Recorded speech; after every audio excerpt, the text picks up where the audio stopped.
ನಮಸ್ಕಾರ ವೀಕ್ಷಕರೇ, ಬುಧವಾರದ ಸಂಚಿಕೆಯಲ್ಲಿ ಲಕ್ಷ್ಮೀ ಬಾರಮ್ಮ ಏನಾಗುತ್ತೆ ಅಂತ ನೋಡೋಣ ಬನ್ನಿ.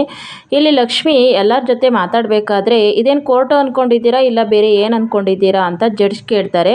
ಆಗ ಸಾರಿ ಕ್ಷಮಿಸ್ಬಿಡಿ, ನಾನು ಮತ್ತೆ ಬದುಕಿ ಬಂದಿದ್ದೀನಲ್ಲ ಅದಕ್ಕೆ ಇವರೆಲ್ಲ ಖುಷಿ ಪಡ್ತಾ ಇದ್ದಾರೆ ಅಂತ ಲಕ್ಷ್ಮಿ ಹೇಳ್ತಾಳೆ. ಅದು ಸರಿ, ನೀವು ಇಷ್ಟು ದಿನ ಎಲ್ಲಿದ್ರಿ? ನಿಮ್ಮ ಗಂಡ ಹೇಳ್ತಾ ಇದ್ರು ನೀವು ಬದುಕಿಲ್ಲ ಅಂತ. ಆದರೆ ನೀವು ಬದುಕಿ ಬಂದಿದ್ದೀರಾ, ಇಷ್ಟು ದಿನ ಎಲ್ಲಿದ್ರಿ? ಏನೇ ಇದ್ದರೂ ಕಟ್ಕಟೆ ಮೇಲೆ ಬಂದು ನಿಂತ್ಕೊಂಡು ಹೇಳಿ ಅಂತ ಜಡ್ಜ್ ಹೇಳ್ತಾರೆ. ಆಗ ಕಟ್ಕಟೆ ಮೇಲೆ ನಿಂತ್ಕೊತಾಳೆ ಲಕ್ಷ್ಮಿ. ಆಗ ರೀ ಲಕ್ಷ್ಮಿ, ನಿಮಗೆ ಯಾರು ಏನು ತೊಂದರೆ ಕೊಟ್ಟಿದ್ದು ಅಂತ ಹೇಳಿ, ಯಾರಿಗೂ ಹೆದರ್ಕೊಳ್ಳೋ ಅಂಥ ಅವಶ್ಯಕತೆ ಇಲ್ಲ, ನಾನು ನಿಮ್ಮ ಜೊತೆ ಇದ್ದೀನಿ ಅಂತ ವೈಷ್ಣವ್ ಹೇಳ್ತಾನೆ. ಆಗ ಹೇಳಿ ಲಕ್ಷ್ಮಿ ಅವರೇ, ನಿಮಗೆ ಕೀರ್ತಿ ಪರಿಚಯ ಹೆಂಗೆ ಸಿಕ್ಕಿದ್ಲು, ಹಾಗೆ ನೀವು ರಾವಣನ ಕೊಂಪೆಗೆ ಯಾಕೆ ಹೋದ್ರಿ ಅಂತ ಸೌದಾಮಿನಿ ಕೇಳ್ತಾಳೆ. ಅದು ಯಾರೂ ನನ್ನನ್ನು ಕಳಿಸ್ತಿಲ್ಲ, ನಾನೇ ಹೋಗಿದ್ದು ಎಂದು ಲಕ್ಷ್ಮಿ ಹೇಳ್ತಾಳೆ. ನೀವು ಯಾಕೆ ಹೋದ್ರಿ ಅಲ್ಲಿಗೆ ಅಂತ ಸೌದಾಮಿನಿ ಕೇಳಿದಾಗ, ಅಲ್ಲಿ ರಾಣಿ ಗೊಂಬೆ ಇತ್ತು, ಅದನ್ನು ತಗೊಳ್ಳೋಕೆ ಅಂತ ಹೋಗಿದ್ದೆ ಎಂದು ಲಕ್ಷ್ಮಿ ಹೇಳ್ತಾಳೆ.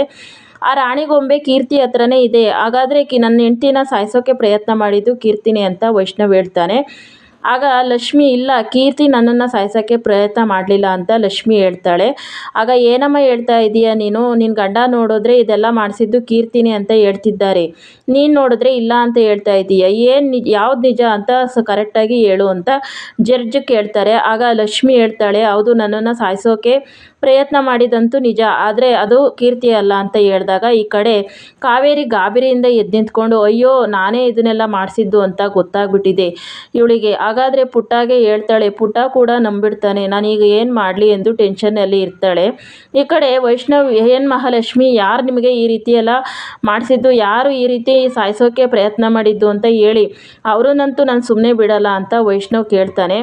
ಆಗ ಸುಮ್ಮನೆ ಇರಿ ನೀವು, ಅವ್ರಿಗೆ ಉತ್ತರ ಹೇಳ್ತಿದ್ದಾರೆ ತಾನೇ, ಇಲ್ಲ ಅಂದರೆ ಕೋರ್ಟಿಂದ ಹೊರಗಡೆ ಕಳಿಸ್ಬೇಕಾಗುತ್ತೆ ಎಂದು ಜಡ್ಜಿ ವೈಷ್ಣವ್ಗೆ ಹೇಳ್ತಾರೆ. ವೈಷ್ಣವ್ ಅವರೇ, ನೀವು ಸುಮ್ಮನೆ ಇರಿ, ನಾನು ಹೇಳ್ತೀನಿ ನಿಜ ಏನು ಅಂತ ಲಕ್ಷ್ಮಿ ವೈಷ್ಣವ್ಗೆ ಹೇಳಿ ಆ ಕಡೆ ಕಾವೇರಿ ಕಡೆ ಬೆರಳು ಮಾಡಿ ತೋರಿಸ್ತಾ ಇರ್ತಾಳೆ.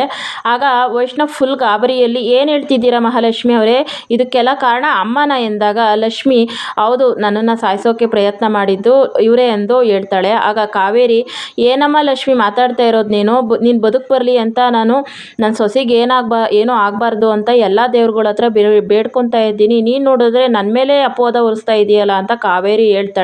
ಹಾಗೆ ಈ ಕಡೆ ಪುಟ್ಟ, ಇದನ್ನೆಲ್ಲ ನಂಬೇಡ, ಇವಳು ಹೇಳ್ತಿರೋದೆಲ್ಲ ಸುಳ್ಳು ಎಂದು ವೈಷ್ಣವ್ಗೆ ಕಾವೇರಿ ಹೇಳ್ತಾ ಇರ್ತಾಳೆ.